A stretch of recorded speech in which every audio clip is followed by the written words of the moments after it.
kalau misalnya nggak happy dengan hijab saya yang ini, dan untuk mengedukasi orang tentang apa itu Islam dan apa ajaran Islam.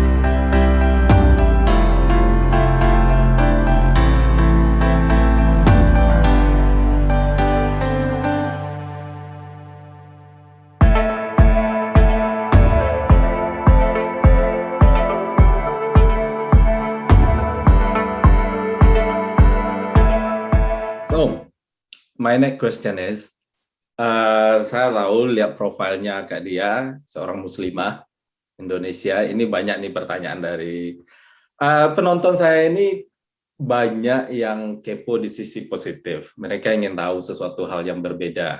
Apalagi yang kita orang Indonesia, kemudian di negara lain seperti di Inggris itu ada shock culture, terus kultur di sini kan sangat bervariasi ya. Tapi mayoritas lah orang lokal kan mempunyai apa namanya itu prinsip yang sangat liberal banget ya kan. Jadi Kak Dia ini orang Indonesia, muslimah. Nah apa itu suka dukanya kerja di lingkungan yang seperti ini di NHS juga? Iya, jadi apa sih itu, kalau kalau boleh dibilang saya ini emang orang yang nggak terlalu oke berhadapan dengan culture shock ya. Biasanya saya butuh beberapa lama untuk untuk membiasakan diri dengan culture yang baru gitu ya. Dulu saya pindah dari apa namanya, dari Jawa Timur ke Jawa Barat ke Bandung, masih sama-sama Pulau Jawa, tapi kan kulturnya sangat berbeda ya. Itu juga ada tantangannya tersendiri. Kemudian saya lama bertahun-tahun, puluhan tahun tinggal di Bandung, kemudian pindah ke Jakarta, itu juga beda banget ya kan. Environment-nya Orang beda ya. Ya, orang Bandung tuh kan kalem gitu ya, semuanya serba pelan-pelan. Di Jakarta busy banget, semua orang sibuk, semua orang apa sih kayak wah gitu, keras gitu ya kehidupan di Jakarta. Iya. Jadi itu juga culture shock gitu kan. Kemudian pindah ke sini itu juga sama juga gitu. Tapi mungkin kebetulan ya saya mungkin karena tinggalnya di daerah London dan Greater London, dan kerjanya juga di London gitu ya. Di London ini sudah begitu multikultural, mungkin melting pot kalau boleh dibilang ya. Dari dari berbagai negara, dari berbagai kultur, semuanya ada di London. Kita lihat aja restoran dari negara mana aja ada di London gitu kan. Orang dari negara mana aja, kultur mana aja ada di London. Jadi itu yang saya rasa sangat membantu gitu. Jadi saya ibaratnya bukan yang beda sendiri gitu ya. Bukan orang asing sendiri, bukan orang kulit berwarna sendiri gitu mungkin ya, kurang. Bukan satu-satunya orang berhijab ya kan, banyak. Bukan satu-satunya orang berhijab, betul. Meskipun memang tapi nggak banyak gitu. Terutama kalau di tempat kerja saya emang kebetulan nggak banyak gitu ya. Tapi sebenarnya sih kalau dari kulturnya sendiri, orang Inggris ini termasuk yang sangat mudah untuk kita fit in ya. Dalam artian mereka orangnya juga umumnya ramah, umumnya approachable gitu kan. Umumnya sukanya berbahasa basi, sama lah seperti orang Indonesia kalau kayak di warung kopi gitu ya, atau duduk di angkutan umum, di bis gitu ya, mereka sangat mudah memulai pembicaraan.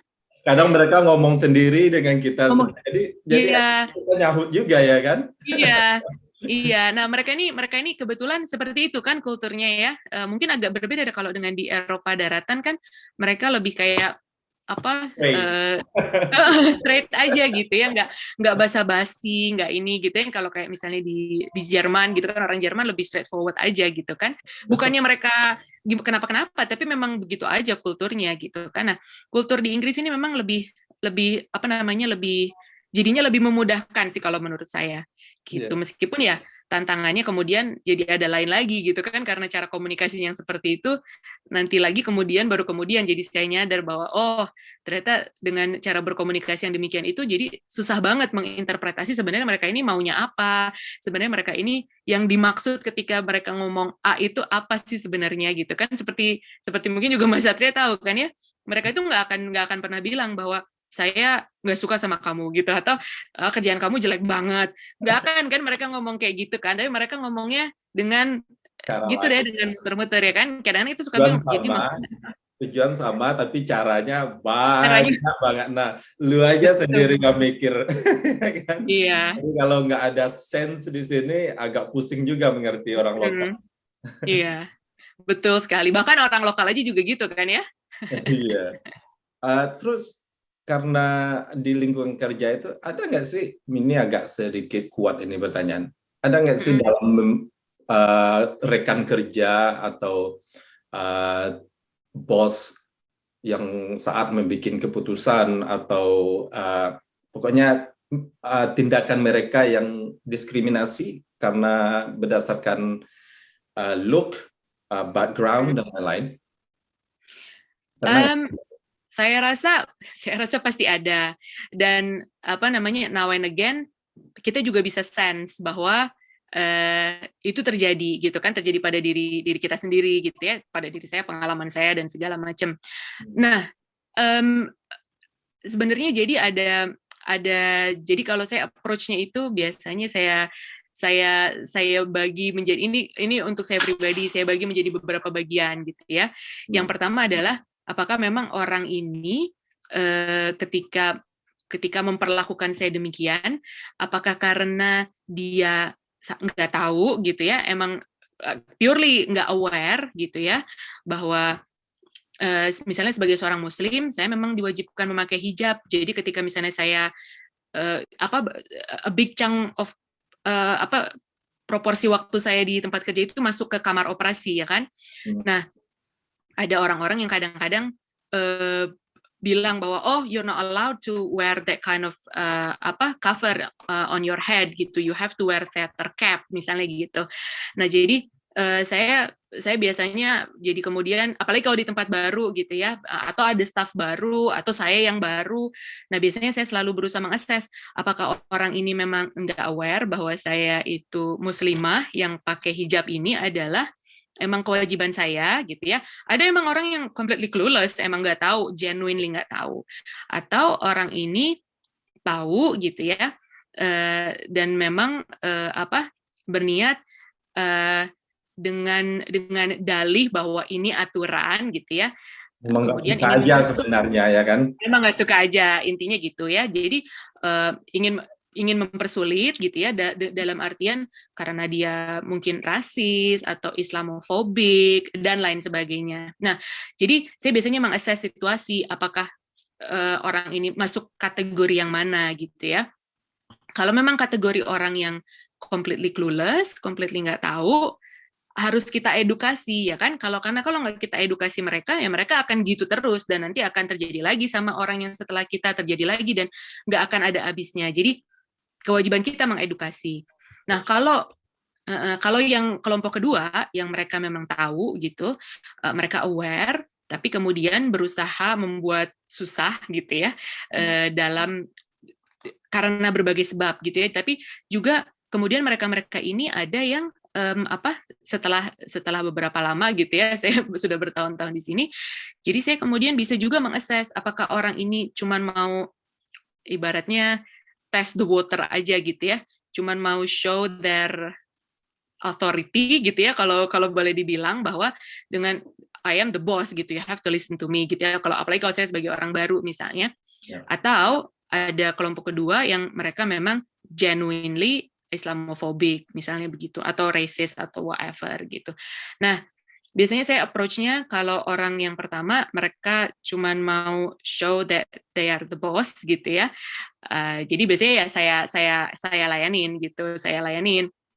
Nah, juga mungkin apa namanya sudah nature atau sudah fitrahnya ya, di mana-mana ketika kita semakin tinggi di rank kita gitu ya, atau di karir kita, they would listen to you more gitu kan. Jadi kalau menurut saya, makanya saya selalu mengencourage orang-orang Muslim juga atau orang Indonesia di mana aja, you have to be very good at what you are doing.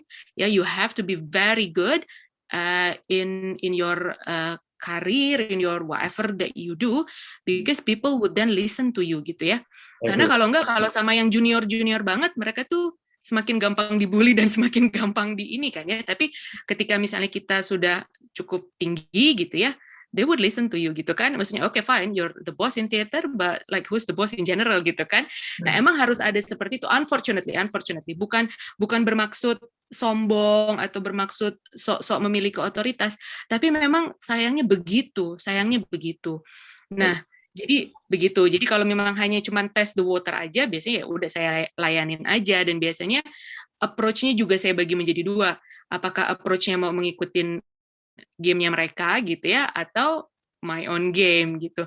Tapi at the end of the day, saya rasa approach-nya harus masing-masing. Setiap orang yang kemudian against kita nggak bisa digeneralisir gitu, nggak bisa disamaratakan. Approach-nya harus berbeda-beda, dan kadang-kadang approach yang kemudian menimbulkan konflik berkepanjangan gitu ya, mungkin jadi nggak sehat untuk semuanya gitu kan. Salah satunya yang paling sering, yang selalu aja jadi topik adalah memakai hijab di teater gitu. Itu selalu, udah saya kalau kemana aja, ke tempat baru atau ada staff baru, ada siapa, ada baru, selalu jadi topik yang paling hot banget. Dan biasanya di sini muslimah di sini juga ada survei yang dilakukan oleh British Islamic Medical Association.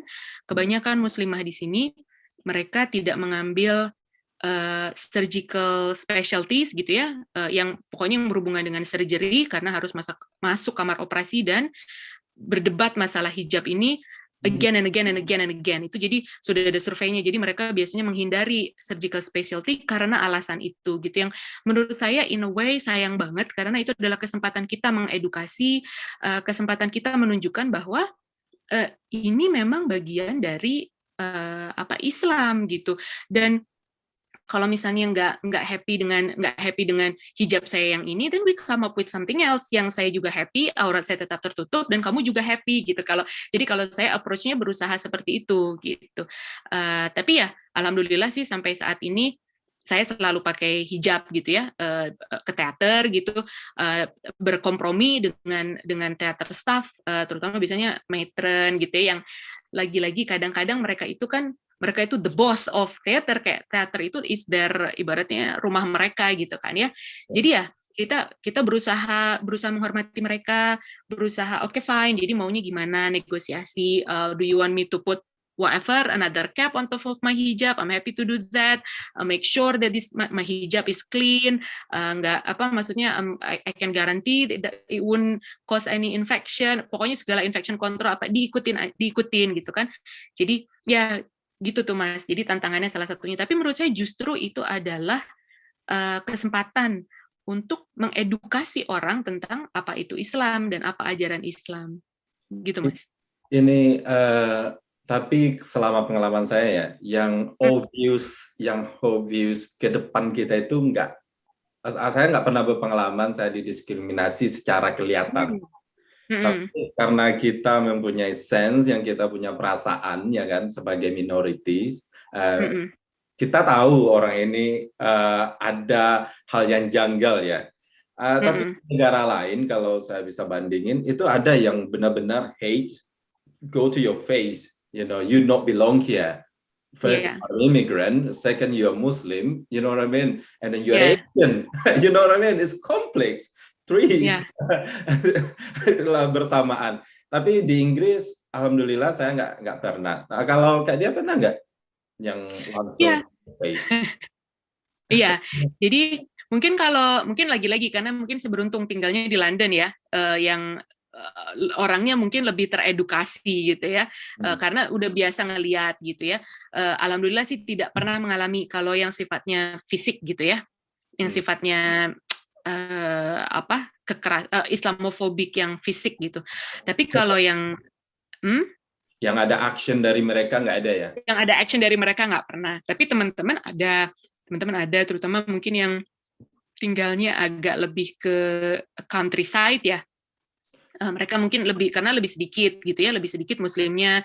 Dan satu hal memang mungkin juga sudah nature-nya begitu, ketika cuman satu dua orang muslimnya dan mereka merasa banyak gitu ya, yang itu kan merasa jadi lebih kayak superior ya, karena banyak jumlahnya gitu, lo nggak bisa ngapa-ngapain. Jadi itu kayaknya lebih membuat mereka lebih merasa dalam tanda kutip aman mungkinnya ketika mau membuli atau mau melakukan hal-hal yang negatif gitu kan.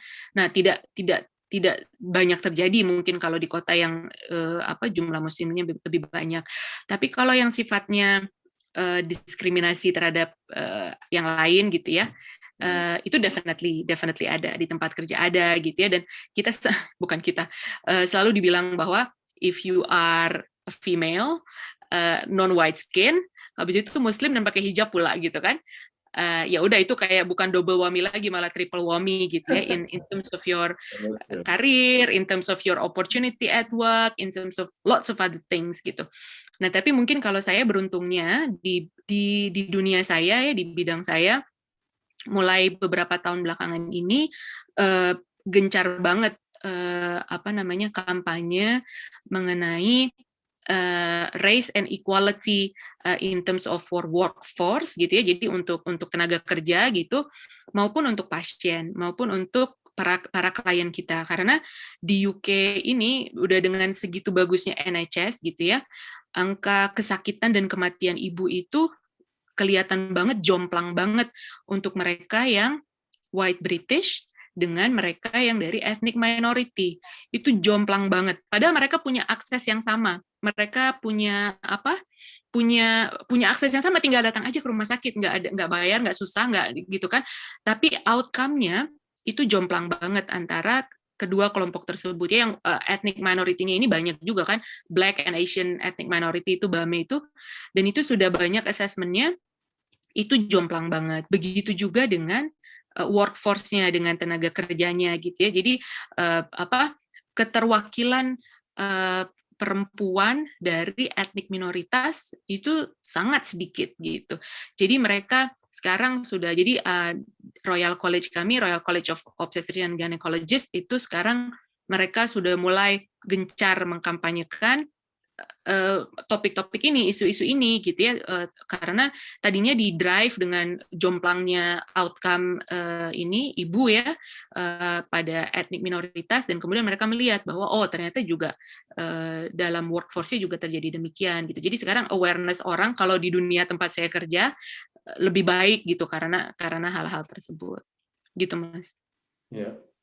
Ya, aku bisa ngerasain mungkin kalau sebagai wanita kan, wanita muslimah kan punya itu secara visual jelas Kelihatan ya.